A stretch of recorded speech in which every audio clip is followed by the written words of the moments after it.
Hey, hi, you're listening to Sonic Talk Podcast here on sonicstadium.org, the monthly news discussion and game discussion podcast where we talk about the month of Sonic news. I am your host this week, GX, aka Chris, aka the Spin Dash, and I'm here with Sonic Stadium mainstays, Shigs.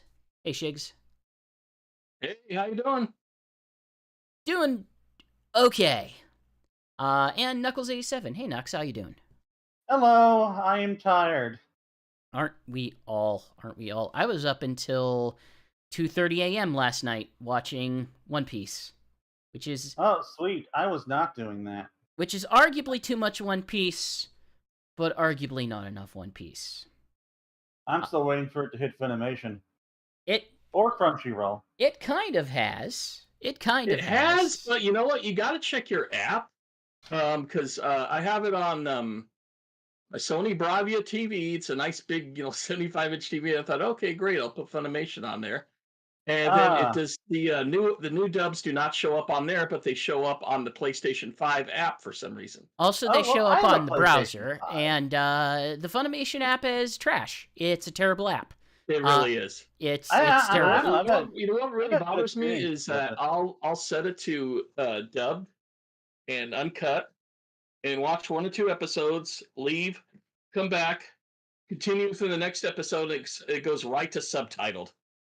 I'm like, oh my god, every time. Yeah, because there are episodes where they actually have it, and episodes where they don't, unless you're on the browser for some reason. No, it'll say dub and sub, and then I'll click on it and go to watch it, and it'll automatically do the subtitle instead of the English one, which I selected. It's weird. Then what I have to do is I have to stop it, pause, and do it in the menu. Well, we're gonna stop and pause anime talk here because because you've been playing some games this month. Now. Yes, we all have. Okay, I've been playing a lot of games, mostly more Fortnite because it's the new season, but I'm not going to really talk about that. I'm sure everyone's sick of hearing about Fortnite by now. One of the new games that interests a lot of players, especially younger players or fans of maybe Animal Crossing and that kind of game is Disney Dreamlight Valley. And initially, this is one I kind of scoffed at because it looked like, I don't know, more of a game that I would not be interested in at all. Looked like Disney's Animal Crossing to me. Started seeing reviews and people being positive on it, and I played it, and you are 100% right. This is Disney's Animal Crossing, basically.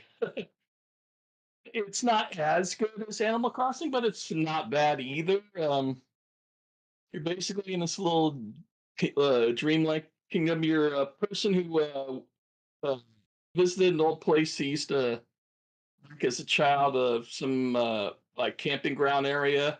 Goes to relax, falls into a dreams of this Dreamlight Valley thing, and it's all messed up because the Forgotten had taken over, and people have forgotten their memories, and everything's dark. There's gloomy, and you're there to help. You've got magic, so you're helping clean up the place, doing odd chores, working for Scrooge McDuck instead of Tom Nook. Only you own your house this time. You can upgrade it and get better furniture and stuff. And yeah, it's not bad. I mean, if you want something if you like those kind of games that are slow paced, the farming sim type or the Animal Crossing type, then I think you're going to get a lot out of it. You get to get more and more characters as time progresses that you're doing quests for, and you're making friends with. You initially start out with the Sorcerer from Sword of the Stone, Scrooge McDuck, Mickey Mouse, and Goofy, and from there on, you eventually get enough magic to open up the castle. You can go to different worlds like Moana and Wally and others, and basically you just do chores with them. Build friendships with them. It's already got DLC and that coming. I've only been playing. I didn't purchase this one. I've been playing it through Game Pass. Yeah, it's a bit of fun if you want something, relaxed and more slow paced. So how much does it pressure you to microtransact?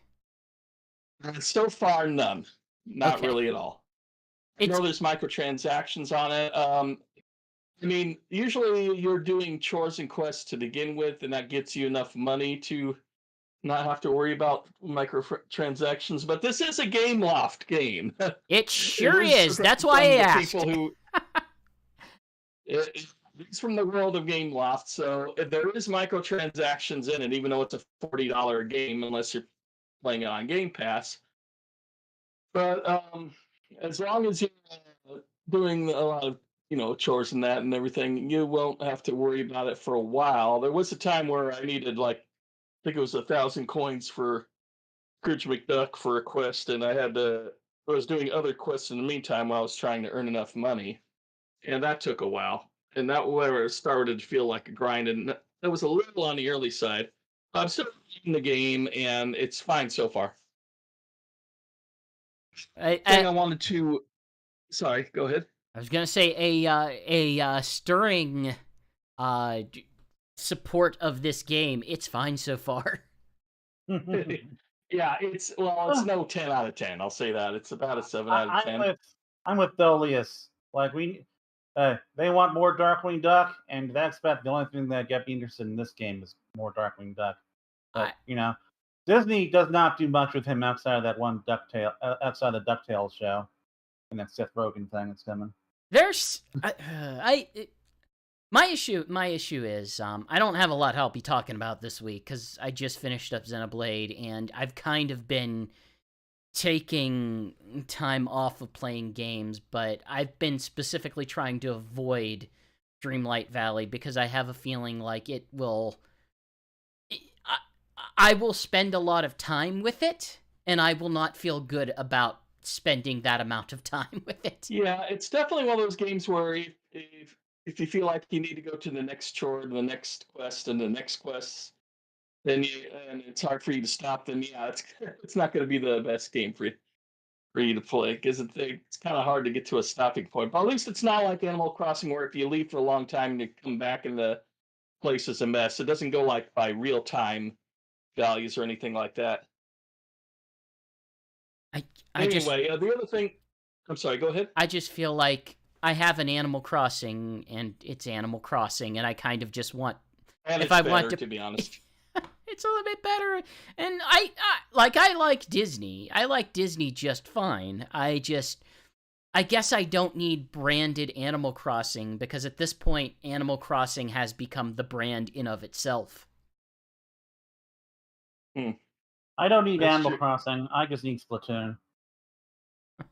Anyway, I did give myself a little bit of a expensive thing here. I saw that the Elite Core, Series 2 Core came out. I did not buy. That's not what I bought though, because I was seeing Best Buy where if you had Total Tech, which I do because I have several um, items that we purchased after we moved to Oregon here, so it was actually a good value compared to buying the warranties individually. So they had discounts. It was like $155 for a Elite Controller 2.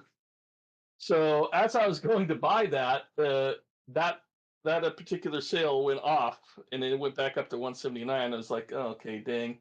But then I found out they had an open box one in excellent condition for 139, which is just uh, $10 less than the core. Now, if you were buying the core, all you're getting is the main controller, the thing to adjust the tensions of your joysticks, and that's it. I have the So for trailer playing on the $10 more, video version of this, and you can basically see, oh, you heard the little key. It's like loose, medium, tight going yeah, on. that With this actually works weird out pretty good infographic. when you do that. And you get like 5 different joysticks to try out of different lengths and such. Oh. But yeah, but that doesn't come with the core. With the original, so for $10 more, I got the original Elite 2, and the only thing that was missing was a USB-C charger cable, which I have a million of, so it was definitely no big loss. And for the extra $10, I get a carrying case which can charge the controller. Like 4 extra joystick things, So interchangeable D-pad and instead of going over back like a pedals. feature list for this thing, like what are your actual thoughts about it? Like, Well, what have you played with it so far? I've tried a few different things, like mainly Fortnite and some other first-person shooters, because that's what I mainly get it for better adjustments. So what I did with it is I tightened the right controller, so I was less likely to click in thumbstick in that, and so I can get myself better aim. And also, I was trying to use all four of the back pedals that come with it, and I was looking at what you can assign them to and everything on because you can do a menu on the main settings, but it's mainly used for shift keys. So what I did is I just have one little pedal on there, and I use it for a shift key. So if I want to say save a screenshot, I could press the back pedal down, press A, and it'll do a screenshot. If I want to start recording like 5 minutes worth of video, I could just hold down that shift button, Yeah, tap B, and it'll I start noticed recording automatically, and that is really handy. I noticed Uh, that that's kind of become the trend of these controllers now, is that you're getting the extra little paddles on the inside for your inner fingers to manage. I think I found use for them once, and I have like 3 different controllers that yeah, have them. So this is the only thing I really use that one pedal for is it's like a shift key basically, and I think that's what it's called. It's called a shift key. So you can Alex, hold it down, press another button, and Yeah. make you can have a lot of extra different functions for it. okay, So Alex, you have a Steam Deck. Have you ever found significant use for like those back buttons? I found significant use for them on the Win 3. I would have significant use for them on the Steam Deck if I knew how to program them. Oh, okay. Yeah, there's software options to do so. I was just surprised. Well, the Win 3 has a very user-friendly controller customization program. Haven't figured out what that does, where that is on Steam Deck, but like that will certainly come in handy with like certain games, like certain GameCube games, like F-Zero GX, and it comes in handy when like I can like put a screenshot function on the button or something like that. Like I don't know, like on my Steam on my GPD Win 3, I use it to quickly access certain functions that I need quick access to, which isn't always gameplay related. Like that's how I often do game recordings on my Win 3. Jason, do you find any use for those like different sized thumbsticks? Again, I know another big feature that is like, oh, you can have the thumbstick short or you can have the thumbstick tall. Is like, does having like a different throw make sense for like a Fortnite or any of the other games you've tried it with? Yeah, like I said, I keep the tension of the left stick loose and I keep the tension of the right stick tighter, because the right stick's also, my main aiming stick for Fortnite or any first person shooter games. So that's good to have like that. Also, the one of the things that came with is a more concave, not concave, but the opposite of concave, a more rounded Convex. nub with convex with a more rounded nub on it, and that feels a lot better when on the left joystick for me. And then on the right one, I've been using their tallest joystick, so which means that you have to go a little further to go left and right, which helps, I think, with aiming a little better. Yeah, So yeah, I've gotten good use out of them. I imagine It's something like that would be good for a shooter where you're looking for position, or maybe even like driving, but probably not like a platformer. No, well, with the platformers, we almost rarely use the right stick outside of moving the camera around. Yeah. Cool. Okay, and that's that's my 2 cents on that. Well, jumping from one shooter to another, Yes. there is a new Splatoon game. There is a new Splatoon finally. game, and I believe some people have played it on this show, and unfortunately, one of them is not me. Well, Splatoon 3 is kind of my Fortnite, except it's actually really, really fun and easy to get into. Big slam on Fortnite right there, except it's really fun. Yeah, except you're paying for what's called a sequel when it's basically a new season.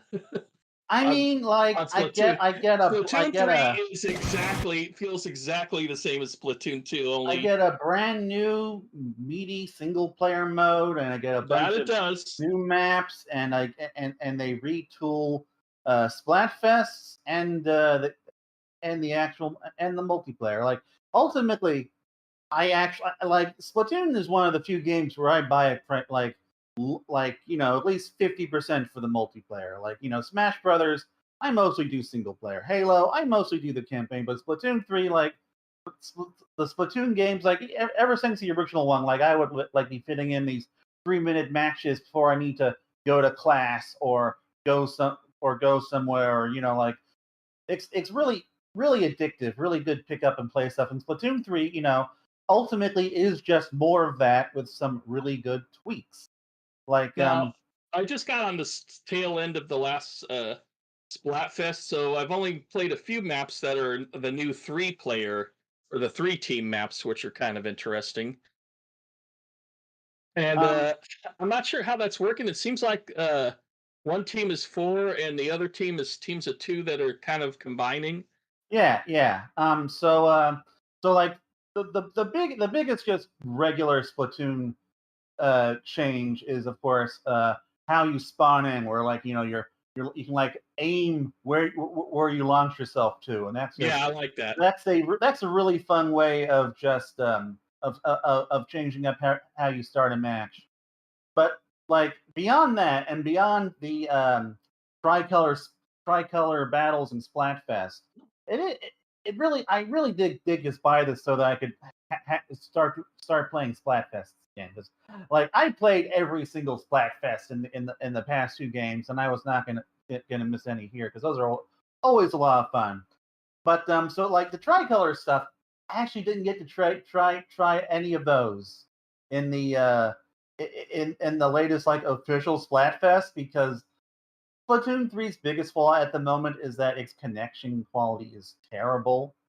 Like, it was basically impossible for me to get a tricolor match That during that that Splatfest. was a weird. It's a weird feel. It's like a weird glitch going on because I can get into multiplayer matches, get out of them, and then Yeah. I'll go downtown and I'll try to buy a weapon or something, and it say, "Oh, you're not logged in." I'm like, "No, I'm not logged in. I just finished a match." Well, So I I can don't go have that back and I'll issue. go into the online thing, and then it kept I, doing that.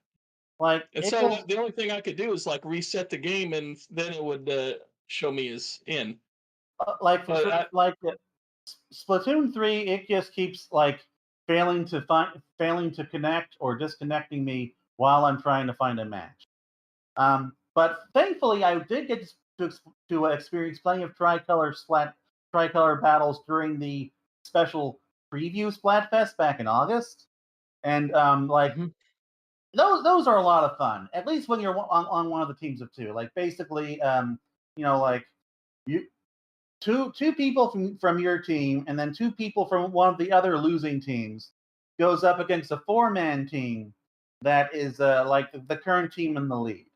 And, like, apparently the balancing for this is really balanced against the winning team, because they lost most of the matches I played in, but it is really Yeah, I entertaining kind of have to because agree with that because so first multiplayer match I was in, I was kicking butt, and our team won. And I noticed I picked the team with the highest amount of wins for Splatfest because I was late in it. I'm like, I'm going to go with the winning team.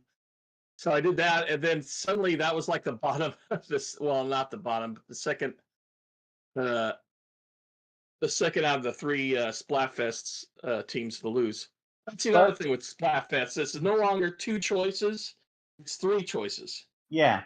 Let's not um fail to appreciate the inclusion of Big Man, the most Shrug, big important man. character in the repeating pop group archetypes of the Splatoon Yeah, the series. little fish divas look weirder and weirder with each with each sequel. and the foreheads on the squid ones keep getting bigger. um but Yeah. um but anyway, so going back to the tricolor Splatfest, so, like, the tricolor battles. So, like, basically, like, the 2-person teams, they need to, like, activate this like bell type thing, and that like just starts this automatic spray of your color across the map. And the more you manage to activate it, the more of the map you're able to cover. And so it is just the 4-person team's whole thing is basically just like covering as much of the map as they can while they also try to hold the center of the map. So it's almost like it like adds like an objective-based game mode to the proceedings. So I don't know, it's just a lot of fun. I really hope I get to be on the other side of that in a future Splatfest. But at the very least, when you're on one of the 2-man teams, it is a lot of fun and also a little too easy. Now, have you been playing any of the single-player campaign mode yet? Yes, it's at the moment I haven't had time to get too far into it. Like it starts out as a as just like your standard Splatoon multiplayer. You gotta collect the splatfish. You gotta unlock the kettles. And you gotta like complete like these as platforming ish challenges. But then like after the first boss fight, like 30 minutes in, Completely changes the there's map.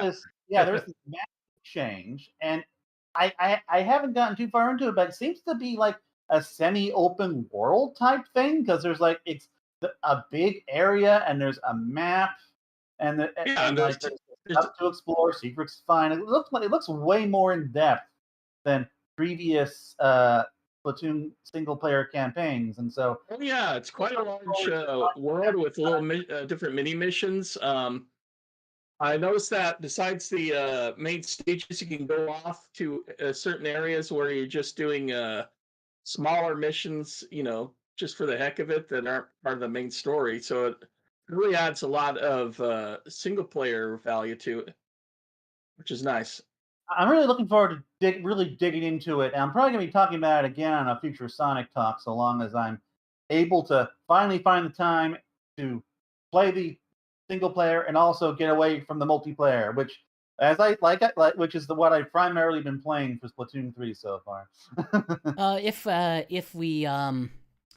If I get around to actually getting the game, which again, for me, the appeal of Splatoon 3 is predominantly the single player, but hopefully we can get some Salmon Run in, because I haven't touched a Salmon Run either. I gotta say I haven't touched it yet. I enjoyed it from the first game. I like now that they just decided, no, we're just going to make it available now. That was silly. When it was very odd. I don't get the decision, but I don't have a lot to talk about this week for mine. I finished Xenoblade Chronicles 3. That game's ending is wild. I sort of misunderstood the nature of things and had to have it explained to me. But really? Yeah, I got the broad themes, and Xenoblade Chronicles 3 is very much it's not a game about what's happening in the plot. It's a game about what's happening with the characters and the themes of the story and the way that the characters interact with it. Because, like I said previously, like it's a game about having a relationship with the concept of death and having a relationship with the concept of cycles. And some characters are in a cycle, some characters are not in a cycle. It's, in general, the world is in a constant cycle of these kids are all child soldiers in this war that's been raging for thousands and thousands of years, and they only have 10 years to live. And in that time, they have to kill or they themselves will die. It's a very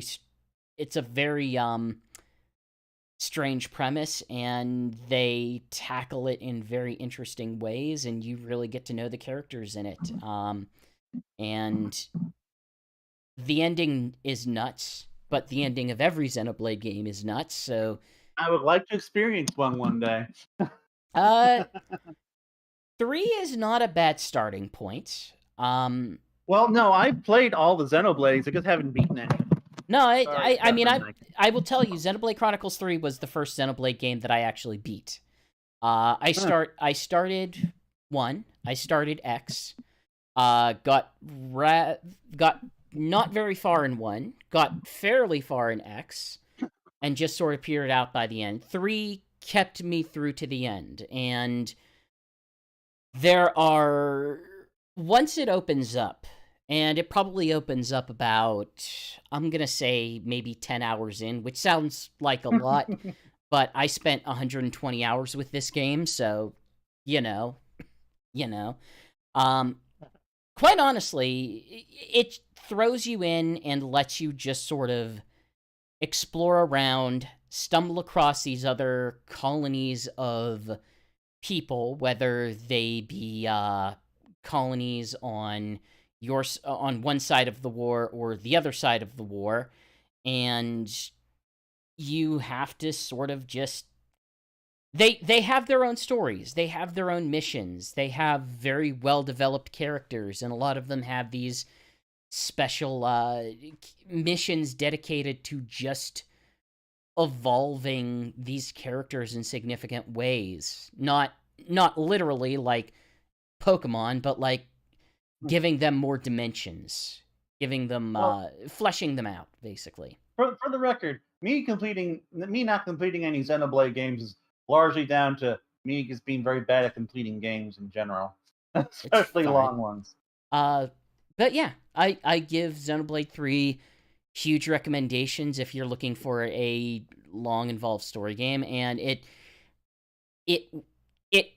had its talons in me so much, to the extent that Pokemon Legends Arceus did, that I'm becoming afraid of what November's going to look like, because November we've got Sonic Frontiers, which is going to be an open world game and a much longer Sonic game than most previous Sonic games. And we've got Pokemon. Got Pokemon. In November, my plan is I'm going to play Sonic Frontiers, and I'm going to utterly destroy it as quickly as I can for Sonic Stadium, which is not how I normally play any game, especially a Sonic game. But, if I am granted a review copy again, that will kind of be what I will need to do. So, I pre-ordered my copy from Best Buy for the Steelbook. I haven't pre-ordered Jack because I'm probably going to just get it for PC. Yeah, I'm probably going to end up buying it for my Steam Deck. Although, I am going to be waiting on hearing how performance is on certain things. We've got some news about performance. We got rumors about performance that we never really got confirmed. Right, 'cause Sega never got back to us on that when we asked them. Yeah.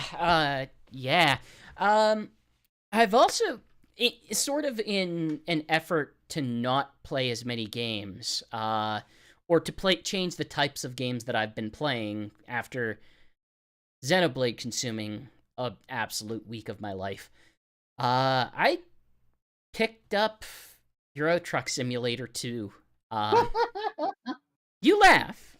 So what this started out as is I kind of like chill out games like this, and I decided to go back and, while I was working, just put on in the background a whole bunch of Giant Bomb videos in which Alex Navarro, in the early months of 2020, after basically everything was still in lockdown, he would just go in once a week and spend 2 or 3 hours just driving around in Euro Truck Simulator or American Truck Simulator, listening to European streaming radio stations, and just putzing around and enjoying the life of driving a truck, and kind of made me want to do that a bit, just because it's a very chill game. It's just a game about driving your truck, going from one location to the other,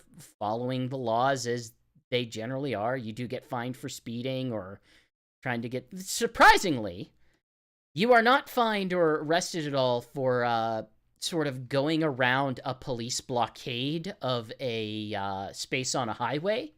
The game does not seem to recognize you attempting to do that. And it's often very easy to do that. You just sort of go, not quite off-road, but just slightly on the curve around the police cars, and then around them again when you get to the end of that blockade. But the only major difference here is I've been playing it in VR. They have a beta VR version that I've been playing through my Quest 2. And it's... The one thing it's made me realize is I kind of would like to have a racing wheel. I've been checking Craigslist almost daily just to see if like I can get a good deal on something local. But it's very relaxing.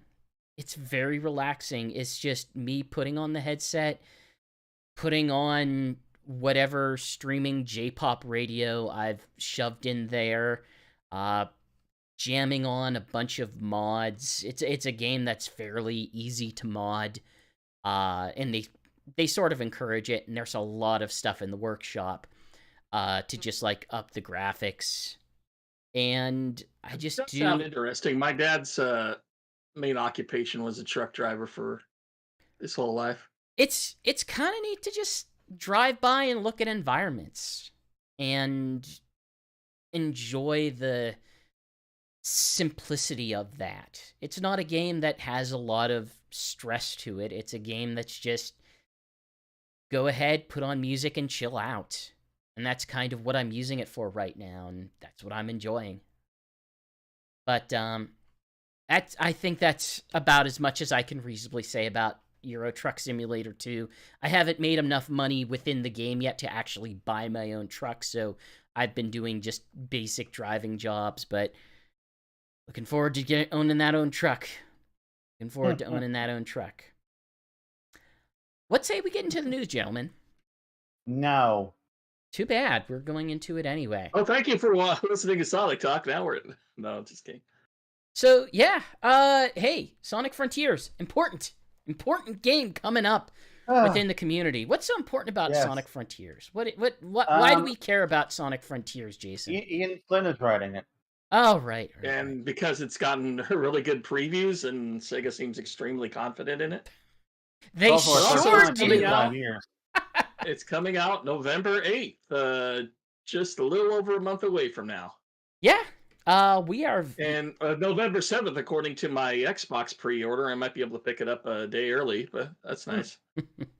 Yeah, they've got, they've been giving out little tidbits of the story. They've got a pre-order bonus. They've shown the second biome, which is great, because they would only show the first biome for months. Yeah. Yep. And it was like, this is an open world game and you're only showing us one location? Part of an open world game is that it has a lot of locations, people. Yeah, and they, hey, more cyberspace levels. They, what was the new one? The more recent one that, has kind of been shown in, recent gameplay footage has been, the one from Sonic and Knuckles. Sky Sanctuary. Sky Sanctuary? Yeah, Sky Sanctuary. Apparently the music is not the music from those original games. We've been seeing small tidbits of cutscenes about Amy in a ghostly digital form, and Sonic having like digital reactions to things, we'll say. We saw a cutscene of Sonic dancing with an emerald. Oh, yeah. And like then so like fishing with when he fishes, he gets these big dramatic eyes to him, like he's going into some anime action cutscene, but all he's doing is fishing. It's not an open world. That's just great that it makes it look like it's going to be some big action thing. It's not a true open world game without a fishing mini game. Overall, it feels like we finally have an idea of what this game is, and I'm really looking forward to it now. Like it looks cool.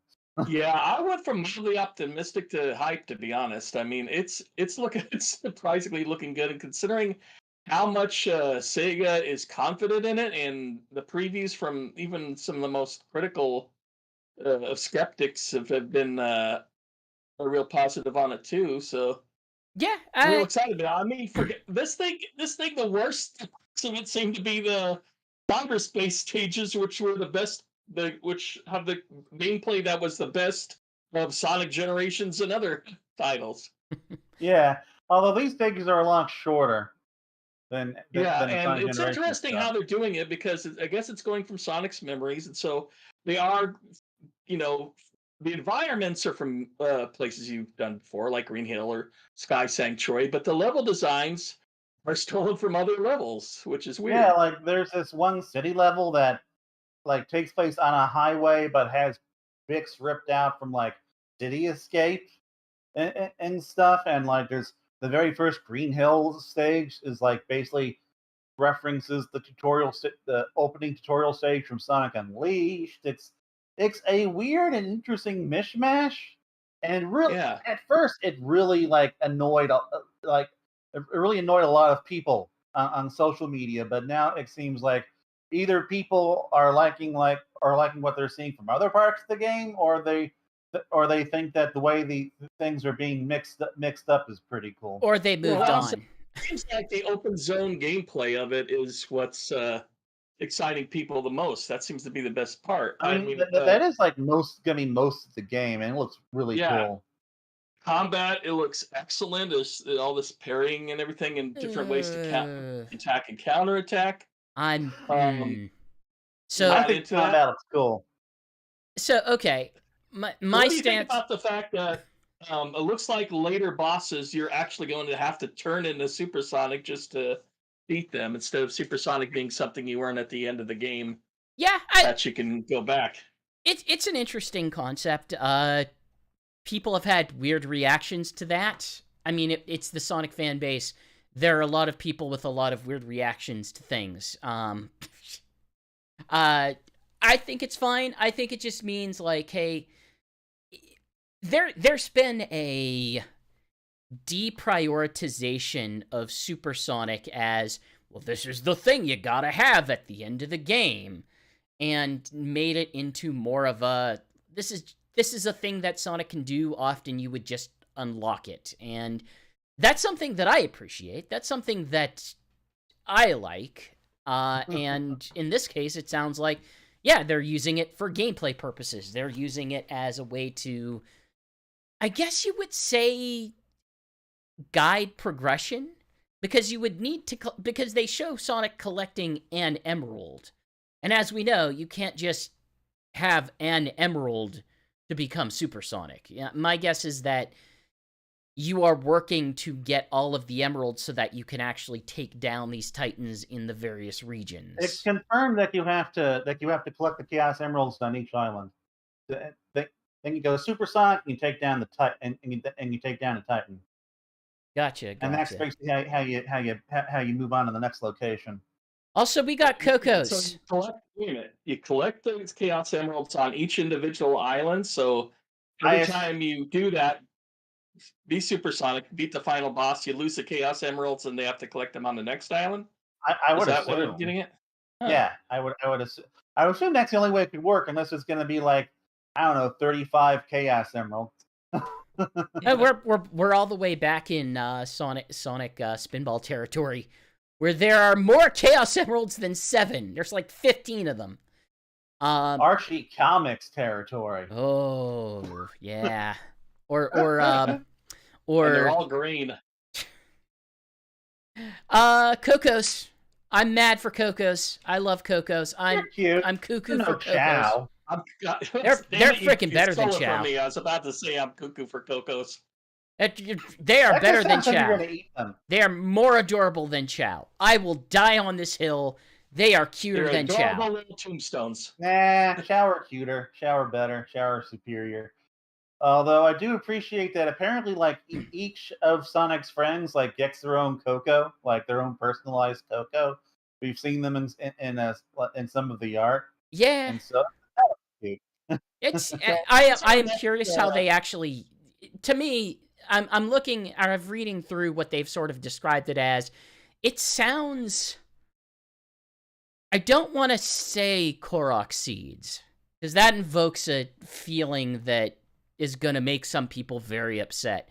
But the impression I get is like, okay, you just find them and then you bring them to the elders, and then they use it as a way to offer you upgrades. So just a reward for exploration, which So Korok seeds. yeah, more or less, more or less. Does this mean we've gone from the Chow era to the Wisp era and now the Cocoa era? We're not defining eras by the no, animal. we're defining eras in the most arbitrary ways possible. Yeah, can I complain for a little bit? I can complain about the meta era. I'm gonna complain about Kishimoto talking about what the generations of Sonic are. How we have the classic generation and then the generation from Sonic Adventure through Sonic Forces. You know, that generation that was 20 years long or something. I disagree with that. I mean, like, look, no matter how you slice it, I think that you would at least have to start the current generation at like 2007, so it's at least 15 years. Yeah, I mean, the current generation at Colors. No, up to possibly this. And I would start. No, it's at least Unleashed. Yeah, Unleashed was the first 3D game. Unleashed was before Colors. Yeah, you're right. Yeah. Unleashed was before Colors. Because Unleashed established a standard of Sonic gameplay format that they've been using since. So yeah, they're still using even in this game. The mini stages use that. So the boost. I get the idea that, like, hey, I want to say this is the next generation of Sonic. I just feel like unless you've kind of ignored a large chunk of everything that happened from 1999 to 2006, that basically, yeah, there's at least 4. You kind of have to split them up a little bit better than that, and I'm not sure what there is. There, as a fan of game history, I consider it to be the classic era, which runs through 95, and then the post-classic era, which runs from 96 to 98, and then the early 3D era, which runs from like 98 to 2006, and then the era that runs from 2007 to 2022, like Boost era or whatever. Then postmodern Sonic. In which, I've been so tempted to call it postmodern Sonic. I would love to go. Oh, just look at the visuals of Sonic Frontiers. I would love to start calling this postmodern Sonic. Yeah. Oh, those enemies are wildly different from anything we've had in a Sonic game before. Oh, but call it like Frontiers era or Open Zone era or whatever. I mean, they need to have more than one game before we can really call this a much more significant trend. I mean, I don't know. I think even compared to Lost World, this is enough of a departure to just like categorize it as its own, as start of something new. Like, absolutely. I don't see them going back to Boost after this. Well, here's the problem. This is still a Boost style game. Like, this is a fully 3D environment, yes, but they haven't been treating it as like, well, it controls like a Sonic Adventure style game controls in a large open area. A lot of what Sonic does is still the entire moveset of the Boost era Sonic. Well, they've just sort of contextualized it a little bit differently. As I've had it explained to me, the Boost is like contextualized as more of a stamina meter now than a true boost. It's almost more of a dash. It seems like they have the new menu where you can customize how he controls in a lot of different ways. So it sounds like it's fairly different from the Boost.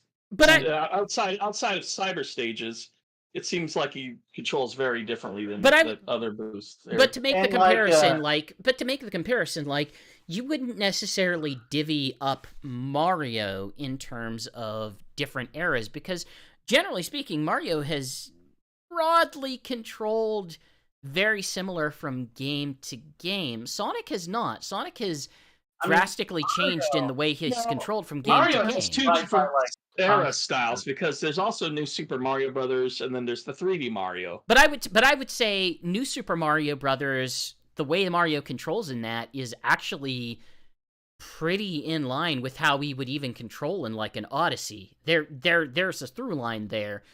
The 2D Marios have more in common with the 3D Marios in terms of controls and physics, right?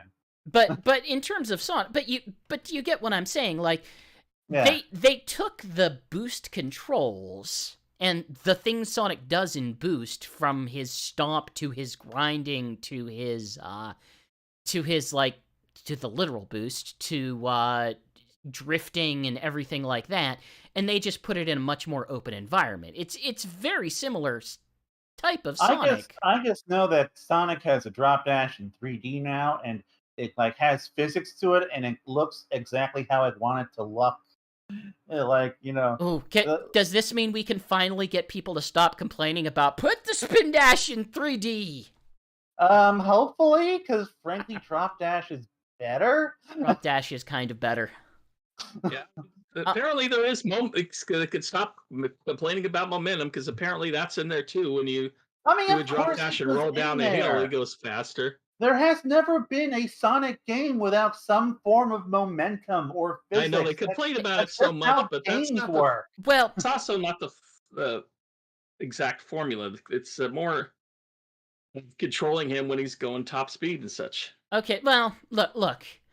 I'm not going to go into that. I've long held the feeling that, like, if 3D Sonic needs to look to anything for inspiration on how to build a classic style but modern 3D Sonic game that is built off of momentum as a much more significant gameplay element, you've got to look at things like Tony Hawk. You've got to look at, like, skateboard games to Yeah. kind of interpret that. And given I'm not a huge fan of stuff like Tony Hawk and Jet Set Radio, I don't know how I feel about that. sure. Of course, I do love Jet Set how Radio! Sonic. I do love how Sonic GT controls. So like that, I'd be fine with. My biggest trepidation for this game just is, I need to know how the exploration is, because that's what draws me to an open world game. Like, this might be a perfectly fine Sonic game.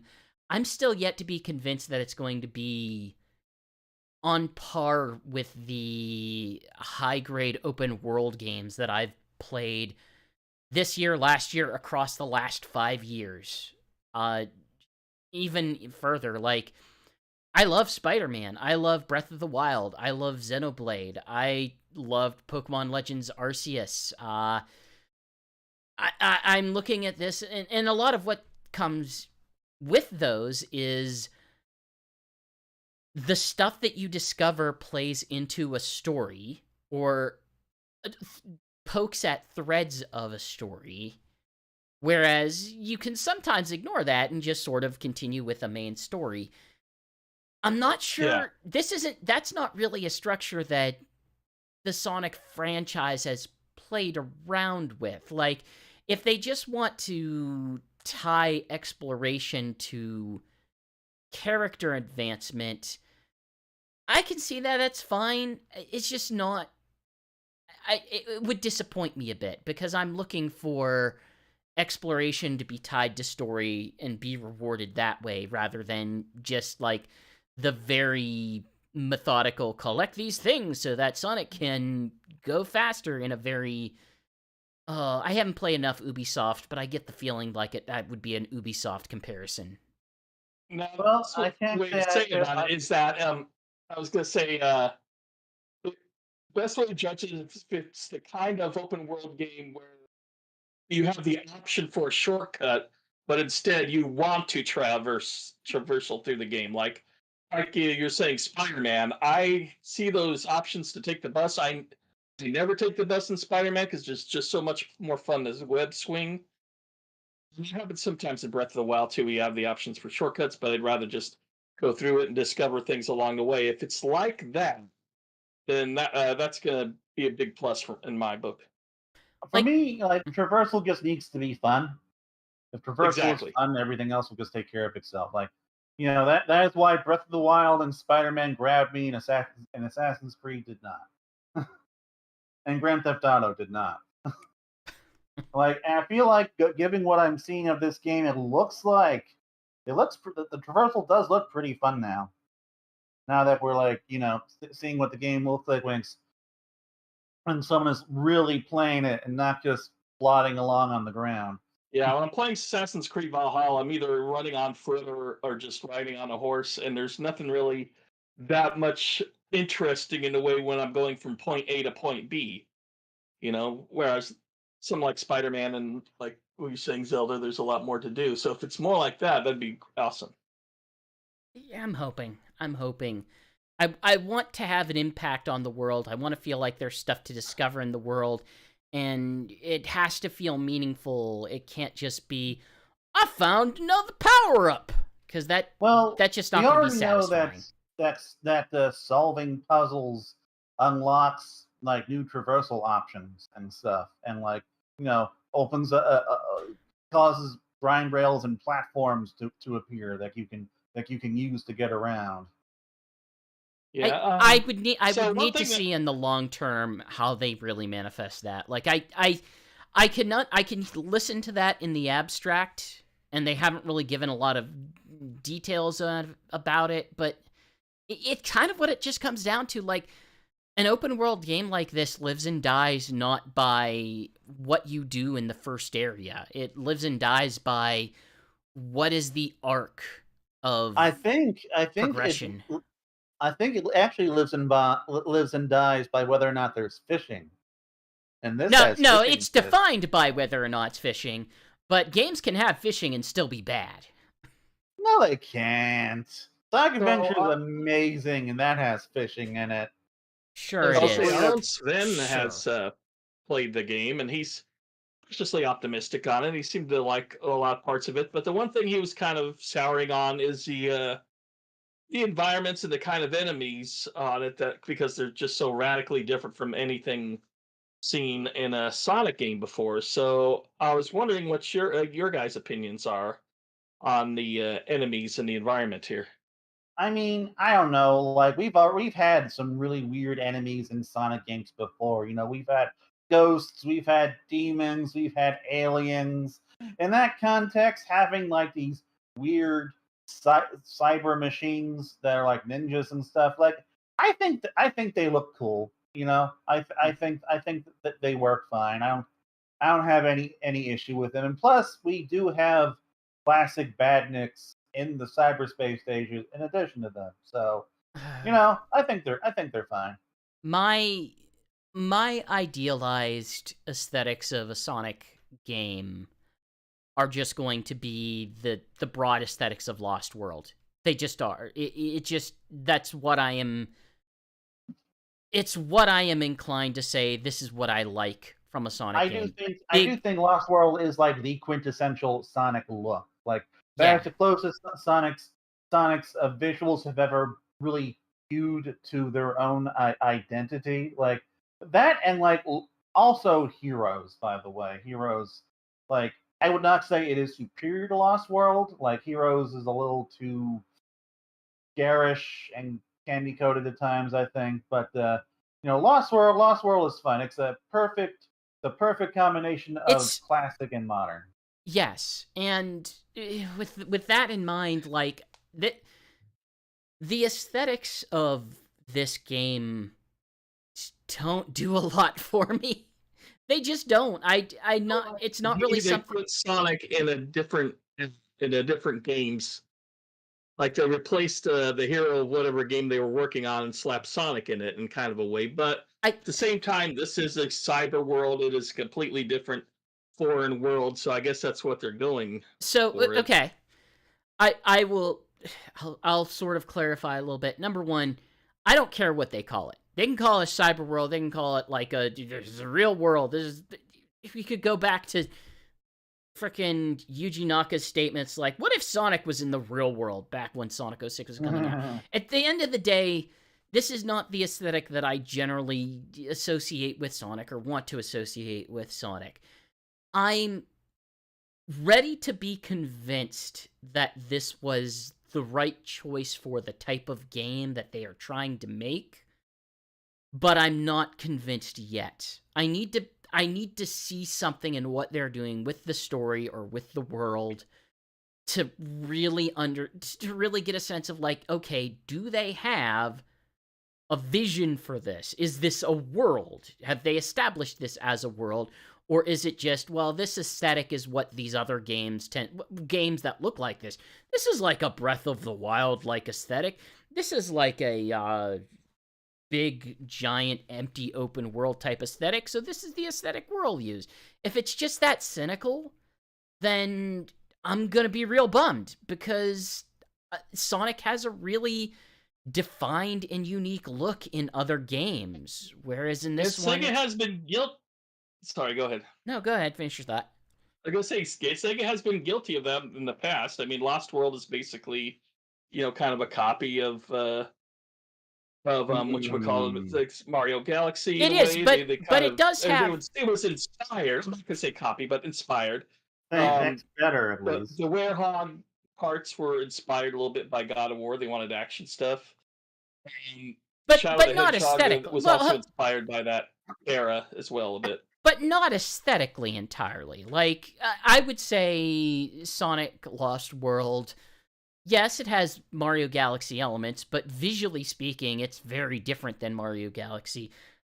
Visually speaking, Sonic Unleashed looks nothing like a God of War. Absolutely nothing at all. No. But it's more like a Pixar movie. But this game feels like it's about the combat. I'm sorry. But this game feels like visually it's tapping into the aesthetics of what other big, lonely open world games are built around. And I guess if they're I think what it comes down to is, we know they're going for a tone in this, and the tone that they're going for is, this is more melancholy of a Sonic game. Like, not in the way that Forces was. This is just more... I hope not. This is more Sonic is mostly alone, trying to resolve a problem that either he caused or is he dealing with. He's working alongside or against someone who is who is kind of alone, and trying to come to grips with that based on the weird bits of story we have heard. And the world absolutely has that tone. Like, it doesn't feel like the enemies that you fight or go against are like characters. They're not... You don't look at that and think, that's a thing that is alive with a capital A. It comes down to, okay, this is something that I can't reasonably attribute personality to. It's just a thing that is there to challenge me. Yeah, and well, if they're going for that, I need to be convinced that they can execute on that, and that it's that it's driving towards something rather than just being an aesthetic because that's the tone we have. So, two things. First of all, at least when it comes to the aesthetic of the world, I do get Sonic Adventure / Sonic 06 vibes from this game. I've been getting that for a while, for better or for worse. Like, this isn't the first time Sonic has gone for a more down-to-earth feel. And going on to my second point, I do feel like the tone that the game's going for is better served by a world like this versus Lost World. I'm not disagreeing. The thing is, what I'm saying is, I don't know if I want a Sonic game with a tone of that style.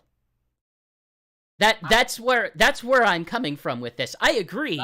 They need to mesh together well.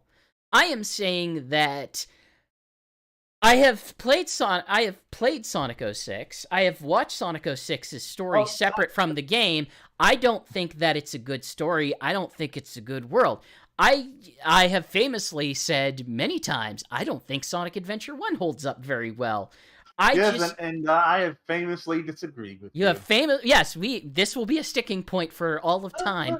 But I look at this and I think, I need to see joy, because I'm juxtaposing this to something that came out not but months earlier in Sonic Origins, Sonic Origins is chock full of joy, is chock full of personality.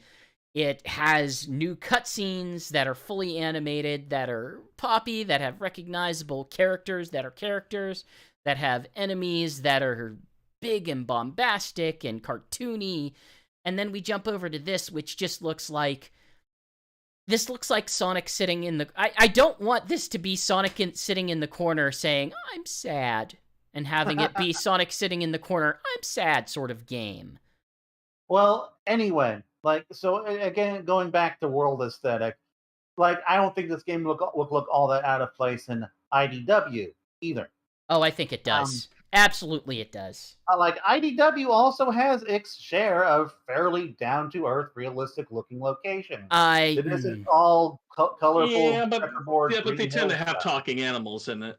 I mean, Yeah. this has talking animals too. What do you think Sonic, Amy, Knuckles, and Tails are? They're coming to this foreign land. They're not from there. You know what I mean? I think the difference between this and IDW in terms of that is that there isn't really a society here outside of these cute little stone creatures. I need to know where in IDW you're referring to, because I highly disagree with everything that you're trying to set up here.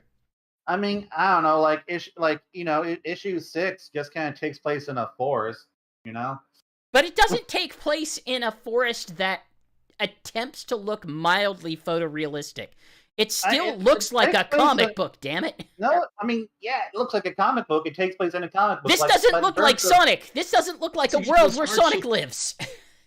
So you get those Archie panels that run with photos in the background. It also isn't this hyper surreal, super colorful, Lost World style. I don't need Sonic to look thing either. Like, I don't need it to look like that. This is rendered in the comic book. In a comic book, it's just going to look like other locations that we got in IDW already. Sonic Adventure 2 does not look like abstract weird Green Hill Zone, but I think it looks more in line with how Sonic looks as a broad style than this does.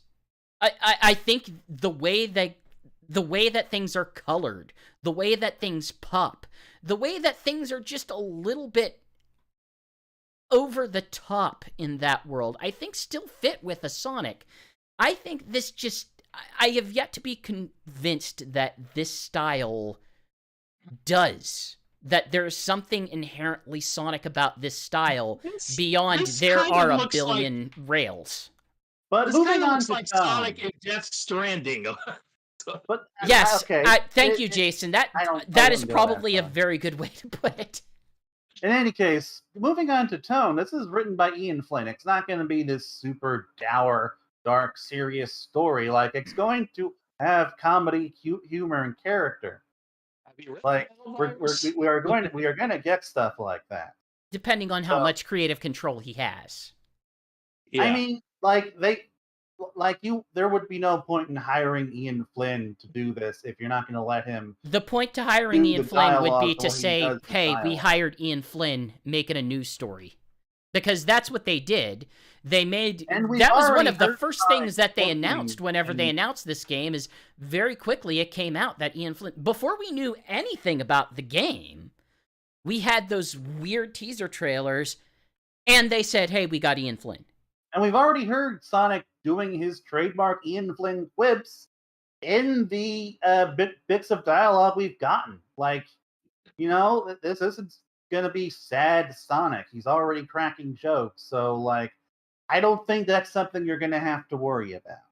I am still going to have to see things in context. I just don't... There's more to Ian Flynn than just being able to have a character crack quips. It's about characters having a dynamic that he is able to capture that a lot of writers are not. Pontac and Graff specifically sometimes get a mechanic right, but by and large, they just can't deliver on, well, either them or who they were translating for. Yes, but we haven't really gotten much in the way of extended cutscenes from this game yet. I agree, and that's a problem. I kind of need that to feel better about this. I get that, hey, there's more that we need to see, but that's also the reason why I'm still nervous about where this is But going that is because why I'm specifically focusing on the quips we've seen, which Hmm. show that this game has humor. It has Ian Flynn humor. And like from what little we've gotten, this is easily the best writing we've gotten in a Sonic game ever. Oh, I can't. So, There's not enough writing yet to even say Yeah, that. there's not enough. Yeah, there's not enough really to say there, that. like, look, given the quality that Sonic writing has had over the years, you don't need much to say that. I don't But you think. need some, and we've got none. No, we have some. You guys, it's been shown on Twitter. Like that's Well, what I'm I'm gonna say, talking well, about. like I'm gonna say, Sonic and the Black Knight. While it had bad mechanics, I think that actually had decent writing and a decent story Yeah. to it. If I am Sega marketing, specifically the Sega of America marketing, which, as we know, predominantly manages Sonic as a brand, the thing that needs to come out next month, actually, I guess this month, the thing that needs to come out this month is some sort of story trailer. They've had plenty of gameplay trailers. They've had trailers for Tokyo Game Show. They've shown off Supersonic. They need to give us an actual story trailer, because that's I'm not saying that's what the thing from Gamecom was supposed to be. it was that was a terrible story trailer. It was an absolutely awful. I don't even know the premise of this game beyond, well, Sonic and friends have gone to the Starfall Islands and bad things happened, and now the world's made of Sonic's memories, and you have to fight this tiny girl. Give me some context for some stuff. Give me some context for the premise of this game. Like, we know you're going to have cutscenes. It's a Sonic game. Give us context for what those cutscenes are going to be. We've seen leaks online of, like, here's an Eggman trailer, or here's an Eggman cutscene. Here's a cutscene of Sonic having a much more extended conversation of Amy. But those have all been, like, not leaks, but just footage taken from trailers. Cut together a trailer, give us a cross-section of, like, this is what this game is going to be about thematically, and then release it to actually give people like me who are looking for a Sonic story, crazy people like me who are looking for a Sonic story, something to latch onto to sort of understand why this game needs to look like it does, or why you need to hire Ian Flynn to do this, because I need to see a bit more than these weird off-screen recorded cutscenes and a lot of silence in gameplay. I would not bet on us getting that. I think you're going to your first real look at the gameplay is probably going to be when the game around when the game comes out and some footage comes out online. I mean, there's a chance that you're right, but like I said, if I was handling Sega marketing, this is something that I feel would be important. If I was handling Sega marketing, I know most of the people looking for a Sonic game won't care that much about the storyline. They're just going to focus on other things. I mean, that's who they're kind of hoping to grab with this game, considering that, like, they are specifically positioning it as, hey, Iizuka wants to sort of unify things. He wants to bring things back together, because we're people who, having grown up through the 90s and whatever Jason has gone through at whatever age he was at. I started at the when it came out. So yeah. I was already an adult when it came out. I'm 51. But basically, we've all lived through the fact that at any given time, there are probably 2 to 3 different Sonics that we have engaged with, whether it be through one version of the cartoon or another, or the games, the comics. Like technically, Sonic Saturday Morning is not the Archie series. You would technically consider them different continuities, would you not? Yeah.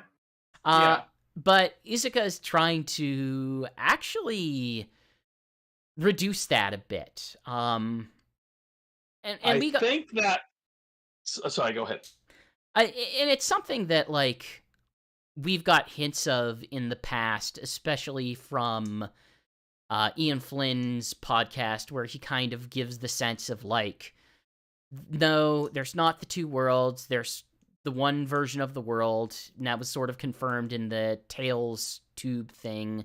I was about to mention, yeah, Tails Tube was a big thing of that because now it's okay. The talking animals live on these islands. Humans live on these other The fact islands or lands. the fact that IDW has felt more unified with the main series, that Sega is taking a much bigger role in how that comic is produced than they ever did with Archie, that that sort of the reverse is also true, that IDW characters have shown up in other Sonic, not like proper Well, games, but like merchandise mobile and games and spin-off mobile games. and merchandise. Yeah.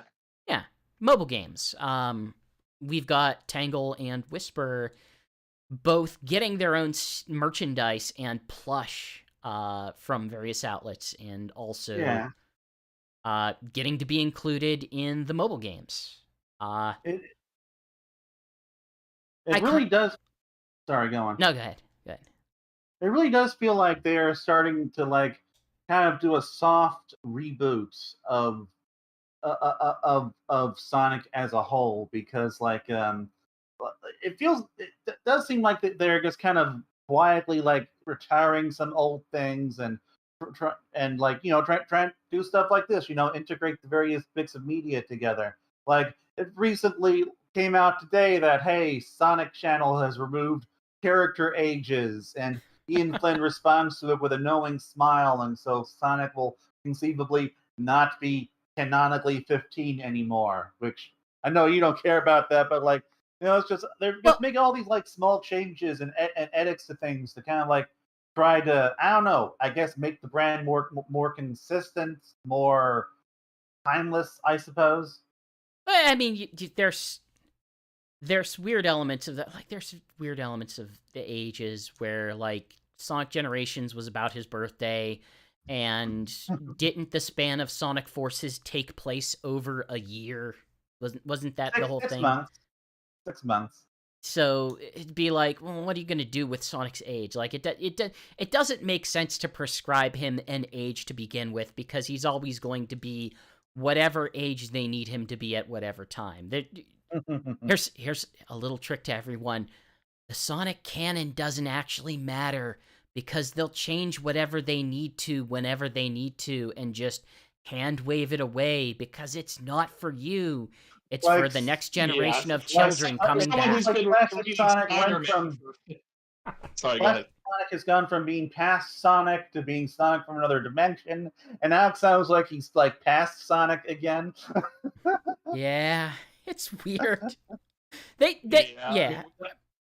I mean, I'm somebody who's been reading Spider-Man comics for 50 years, and he's gone from a teenager to college age to like back to a teenager for a while to now he's like just barely past college age again. And he was like an actual adult in the comic book for years. Like he had a job as a teacher. He was married to Mary Jane. Yeah. So is he no longer? Yeah, I do like comic books where you don't really talk about a person's age, so they stay timeless for a while. Reed Richards in the Fantastic Four, they basically stay the same age while their kids are even growing up a little bit. I think that can work for Sonic, but I think when it comes to characters like Spider-Man, you just need to let them age, have an ending to their stories, and then just reboot it instead of whatever the hell American comic books do now. Marvel doesn't reboot. Reboot in the same way. And DC reboots all the time, and both methods are terrible. A little example, I guess, would be Sonic Boom, because they never mention their ages in Sonic Boom. They think they called themselves tweens at one point. Sonic did. I think that, like, most of Sonic characters are just. Sorry.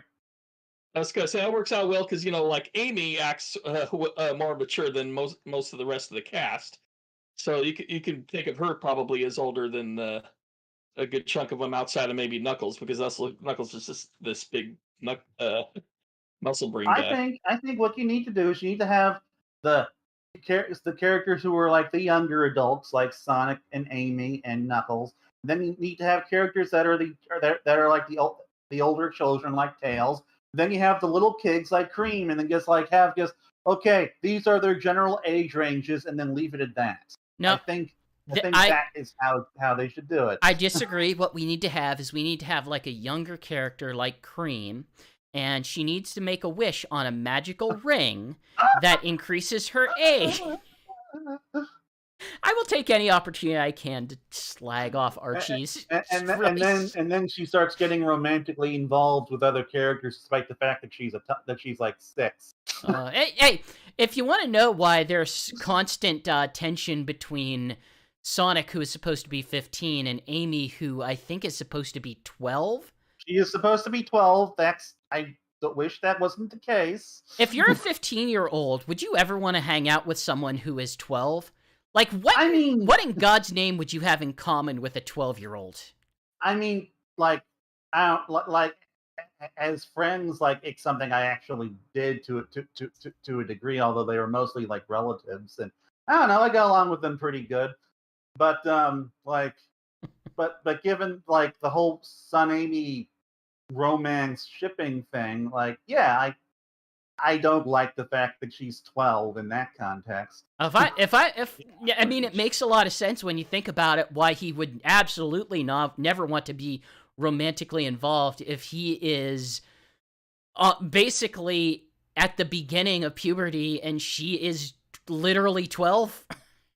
Be like, what am I, what? No, I'm not going to get into further than that. Yeah, but like, like I support vague ages, not necessarily. Yeah. You know what? Which I guess is basically what they're doing.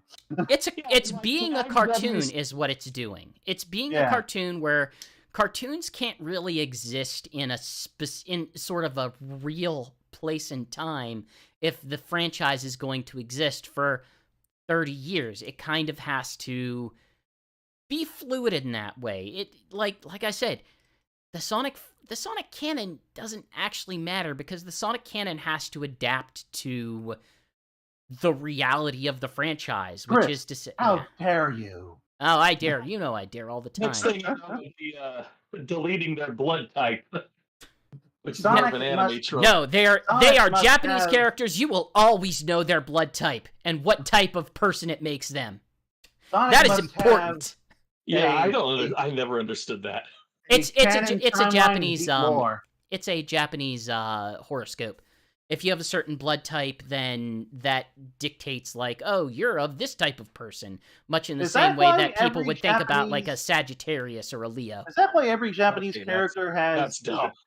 Is that why every Japanese character has a blood type and a birthday? That is exactly why every Japanese character has a blood type and a birthday, because that is a horoscope, and they use that to basically give more information about the character in that way. Interesting. I had no idea. I just thought that was some weird quirk that they did. But yeah, anyway, I personally,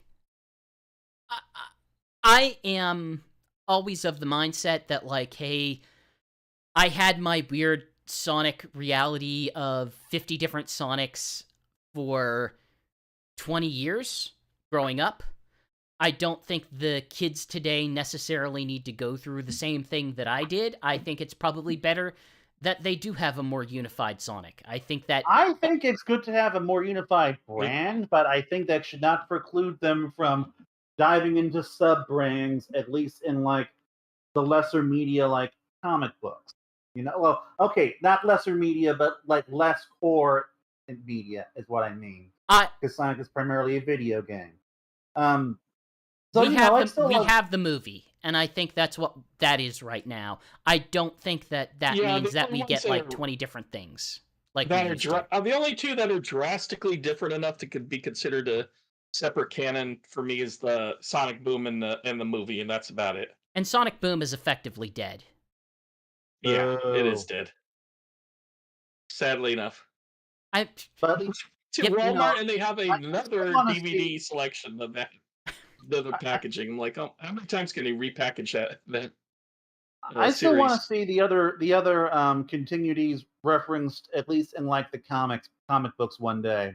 I don't Once Sega's ready to do that again, which I hope they will. I don't think you will get that. It Besides the multiverse thing, I want the Freedom Fighters to just stay dead. To be Yeah, I honest, know. I know you have that that terrible I opinion. think that time has come, and it's time to move on. yeah, I'm of the same mindset. I'm just thinking like, yeah, that comic went on for like 25 years or Which is exactly why they shouldn't just disappear. They are a part of Sonic's legacy. Alex, do you know how many comics just end in an unsatisfying way? The answer is Oh yeah, all of them. Every comic just ends, and then I don't know. We sometimes figure out if we want to do anything more with them. I get that people have that legacy. The problem is that's not really a legacy of the UK. That's sort of a legacy of the US, but it's not a legacy of modern Sonic. Like, what kids do you attract today by saying, yep, we have the characters from 1992's Archie comics? I don't know. That's not really my concern. It, I just don't think they should be consigned to the waste bin of history forever. They were too relevant for that. no, Regardless, you liked them too much for that. That doesn't mean that they're too relevant. they were in a comic book for almost 300 issues. That makes them relevant enough, in my opinion. This is a conversation for another time. Yes, then we are way off topic. Yeah. Well, So, not entirely. Oh, there's more toys coming. Let's do some toy talk here. We got Vector, Ray, Big, and Chaos Zero all they're getting their own 4-inch figures from Jack Specific. now this has me excited because these are like all super like rare characters that rarely get toys. Outside of Big, I guess And you got a couple of things in early I feel like 2000s. this is the exact same conversation we have every time a Jack Specific announcement gets made. It's like, oh, this character has never gotten a toy. And I also feel like that's the same conversation we have anytime that GE Entertainment or GE and whatever. Well, I just Entertainment know makes a I'm toy. ready for my Chaos Zero toy. Chaos Zero has not had a figure before. Big has had a figure, and Vector has. Ray has a 2-inch figure currently. I'm interested in the 3 out of these 4 just because I mostly buy the 2-inch ones, but I like to get the 4-inch ones when the characters are canonically taller than everybody else just for scale. Do you guys still collect the Jack Specific toys? I've never I collect the collected 2.5-inch them. sets. But not really the 4-inch ones anymore. I just never selectively opened buy the ones that I think are cool. So like That's the the same here. The last Jack Specific one I bought was Mighty. I'm definitely going to get Ray. Oh, and I got SBO, so I'm probably going to get Vector. And I definitely want an Chaos SPO Zero. because I heard they're going to release a 2-inch, Charmy being a 2-incher, so it'll go scale wise. It'll go perfect with Vector and SPO. We will finally be able to get the Chaotix in their entirety, including Mighty and Ray. Now they just need to make a Julie Sue toy, and I'll be happy. No, I'm kidding. But I'm happy. I'm happy. Her. Maybe, Excuse me, sir. We don't talk about Julie Sue in polite society. Yes, we do. We just don't talk about the person that created her. No, we don't talk about her at all. She's in the old times. Julie, no. And another toy that I would be very tempted to get if it wasn't $30 is the Shadow the Hedgehog rubber ducky from Numbskull. Because that just looks stupid in a way that I appreciate.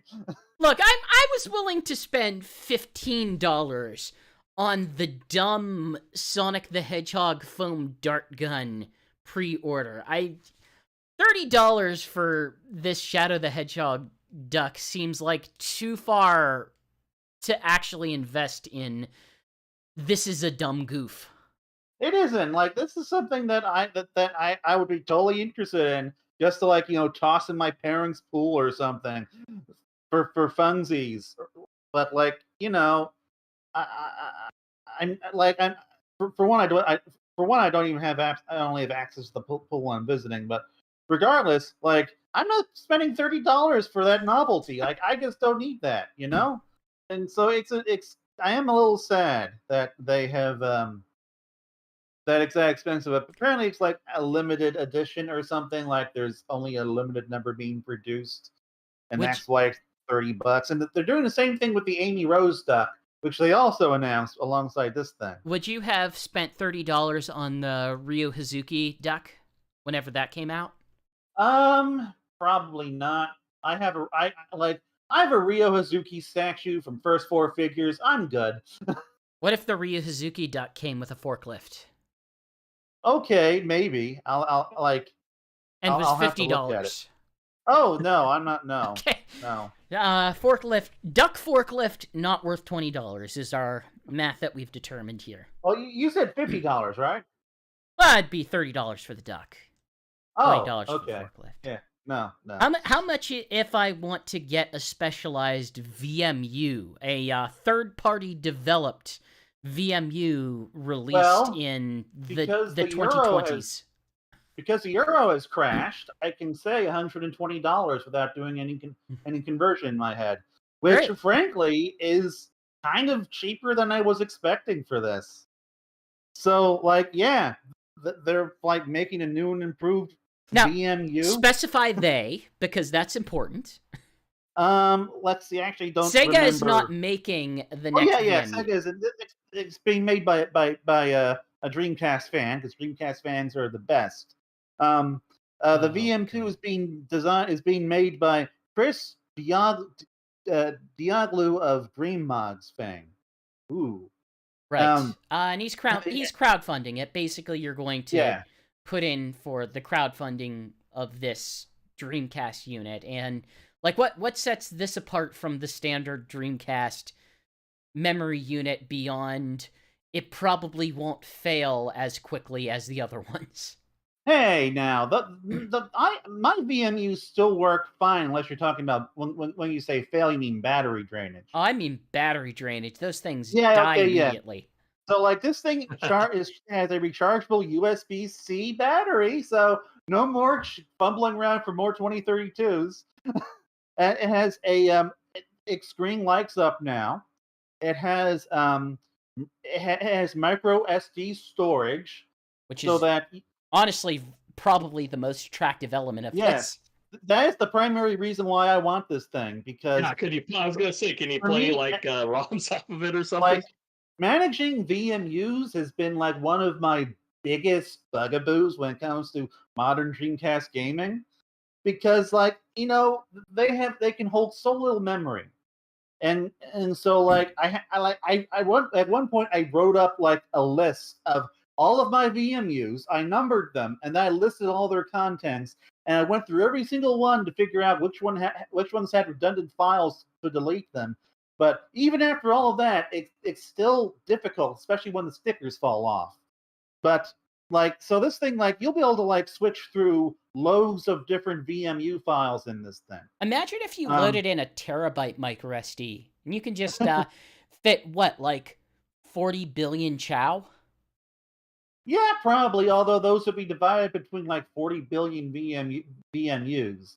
A thing to keep in mind about Dreamcast VMU is that it's limited to 256 kilobytes, and that's going to be true for this. And so how they get around that is you just navigate through the different VMUs on the menu on the VMU itself. So, but you basically you change profiles. You have different VMU profiles and then swap between them. And it can connect to a PC, so that'll make downloading files off the internet way easier, since at the moment I have to literally connect a Dreamcast to the internet to do that. And apparently it also supports original audio. So this thing is gonna be the answer to everything I've been wanting for years. So that'll be nice. I feel good for you and the 3 other Dreamcast perverts who are very excited for this. Hey, This thing is this thing has, let's see. Okay. I'm going over to the Indiegogo now to solve you. This thing has 858 backers and it's made 858 Dreamcast perverts. and it's made Excellent. $140,000 USD. So, way more than 3. So, yeah. That, But we I'm don't want looking to forward to argue the this thing. Dreamcast pervert part. That is 100% accurate. But by the way, apparently it's $133 USD. But Okay. it's being sold on Indiegogo for 15% off at $113. So if you want it for less, no, you get off of Indiegogo. I hope that this That's project tax-free. I hope that this project makes it to fruition. I joke. I get the value of this thing. It's just very much not for me. I actually, there's only 6 days left on this thing now. I need to hop on this. Comes out in August next year. I just honestly, my biggest purchase as of late was I upgraded. Well, I'm in the process of upgrading my Stream Deck, and I got the model with 32 keys. So I will be selling my 15 key one as of late. So the idea of like, oh, I'm gonna drop 100 and change on a VMU for a console that I don't play just seems a bit much. Maybe you need to start playing it. Why? Maybe because it's the Dreamcast. But I own most of the games that I want to play on Dreamcast through other means. Like if I want to play Jet Set Radio, I can load it up on PC. Yes, but you won't be playing it on the Dreamcast. Damn right I won't. So yeah, but what if you want to play Crazy Taxi with the original Offspring soundtrack? Oh, then I will take the version that I own and mod it. You mean emulate it on your Steam Deck? No, I think there's mods that you can change the soundtrack for Crazy Taxi. Oh, I mean, of course there is. It's just a soundtrack. Doesn't make sense. So we've got one more piece of news left. One more big piece of news. Sonic Prime! We have a release window. Which we kind of did. If they were insisting on 2022, there's not that much time left. Yeah. But we know it's going to be winter, and we don't know when winter, but my guess is probably December. Winter 2022, it would have to be December. The leak date, the leaked date for this was December 15th, which that would make sense. Also, we got a little teaser. We saw a little more. We got to see Sonic fight Shadow a bit. We got to see a bit of Eggman. They still haven't shown us much, but it continues to look neat. No, it's really been teasing us without really going into what the story is about or anything like that. Yeah, I really wish they just give us a proper trailer. I know that's often something Netflix won't do, but the little teasers you've seen, you'd think that the whole thing just took place in Green Hill and they weren't really doing much. Yeah, but running around. We also got to find out how many episodes they'll be releasing, because this is Netflix, and so they have that silly binge model, and so they're going to be releasing 8 episodes this year. I think they're going to do like they did with the Masters of the Universe series, where it's like 8 episodes now, then 8 more episodes in a few months. Yeah, it's going to be something like that. So that should mean we'll be in like 3 separate releases. How many total episodes did they say the series is going to be? 24. Okay, so there's a good chance it will probably be split up across the span of like 4 releases or something, or 3 releases. Well, three releases. Unless they aren't all 8 episodes, but 8 episodes, 8 times 3 is 24. So I would assume 3 separate releases over the course of like a year. Broadly speaking, I liked what I saw. Yeah, like the animation's nice. I'm enjoying the squashing stretch. Yeah, the voice actor for Sonic is still surprisingly great. I really like what he's bringing to the table. Mm-hmm. Absolutely. We just need to see more of the goddamn show. Again, we don't have a premise to this series. We have a actually do premise. have a basic premise. We know it's about just because Shatterverse. we got that from rumors and everything. It's like a multiverse traveling thing, but Well, no, they've they've revealed officially that Sonic has to travel the Shatterverse to yeah. put things back together or whatever. And they show a picture of Eggman with a front of a shattered crystal thing. Yeah, well, I Yeah. mean, we know what's going to happen. That crystal defines reality. The crystal is going... Basically, he's going to take the crystal and threaten to do something, and Sonic's going to be like, oh, I'm going to stop you, and accidentally breaks the crystal, and it breaks reality, and then he has to go put reality back together, because apparently this is some sort of series about redemption and something like that. Yeah. So it's going to be straightforward in that way, but I like the style. I will agree with the broad assessment of the internet that the backgrounds don't look particularly interesting. It doesn't feel like these characters exist in a place yet, but at the same time, like, hey, it's just a teaser trailer. There is no context for anything yet. There are some references in it. I don't know if you guys noticed, but I've been tweeting them out on Twitter as like, hey, that's the Egg Dragoon, and it's in the show. Oh, yeah. There's a Flicky. Flicky was in the show, and what was the other thing? There was another thing. And I don't just mean Green Hill. Huh? Big is in the show. I'm aware of Big is in the show. I liked whoever was voicing Big in the show. I think that's a good direction for his voice. There was a third thing that was oh yeah, actual Badniks. Like, you know how Sonic Boom had their own version of the Badniks and how the movie had its own version of the Badniks? No, these are just classic Sonic style Badniks. There is a Buzz Bomber ass Buzz Bomber in there. It just is. We haven't gotten anything outside of a Buzz Bomber in animation before, I don't think, right? Like, the Buzz Bombers were in the pilot episode of Sonic Sat AM. But beyond that, like, it's always been like SWAT Box or whatever the heck was in Sonic X, those bot of the week things. That's gonna be cool. I thought there were there were some Badniks in the Sonic OVA, come to think of it. They could sit and appear for very long. Yeah, I guess. For some reason, I had it in my head that Buzz Bombers were regularly in Sonic Sat AM. It's just that they were of a completely different style. They had, like, the jagged jaws in the front of their mouth. Yeah. And stuff like that. I think they were just in the pilot. The pilot had a different look to it versus everything else. Okay.